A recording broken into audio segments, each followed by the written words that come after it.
ഇന്ത്യയിൽ നിന്നുള്ള ഇറക്കുമതിക്ക് 25% അധിക തീരുവ ചുമത്തി അമേരിക്കൻ പ്രസിഡന്റ്.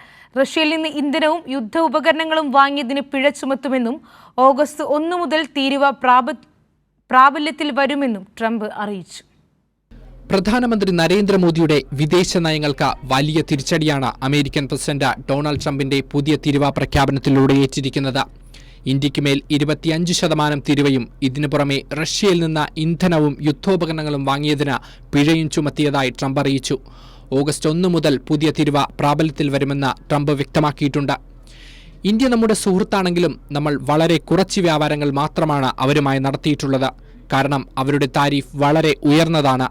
കൂടാതെ മറ്റേത് രാജ്യത്തെക്കാളും കൂടുതൽ വ്യാപാര തടസ്സങ്ങളും ഇന്ത്യക്കുണ്ടെന്ന് ട്രംപ് പറഞ്ഞു. എക്കാലത്തും തങ്ങളുടെ സൈനിക ഉപകരണങ്ങളിലധികവും ഇന്ത്യ റഷ്യയിൽ നിന്നാണ് വാങ്ങിയിട്ടുള്ളത്. യുക്രൈനിലെ കൊലപാതകങ്ങൾ നിർത്തണമെന്ന് എല്ലാവരും ആഗ്രഹിക്കുമ്പോഴും ഇന്ത്യ ചൈനയുമായി ചേർന്ന് റഷ്യയിൽ നിന്ന് ഇന്ധനം വാങ്ങി അവരെ സഹായിക്കുന്നതായും ട്രംപ് തീരുവ പ്രഖ്യാപനത്തിന് കാരണങ്ങളായി ചൂണ്ടിക്കാട്ടി. ഇന്ത്യ അമേരിക്ക വ്യാപാര കരാർ ചർച്ചകൾ പുരോഗമിക്കുന്നതിനിടെയാണ് ട്രംപിന്റെ തീരുവ പ്രഖ്യാപനം.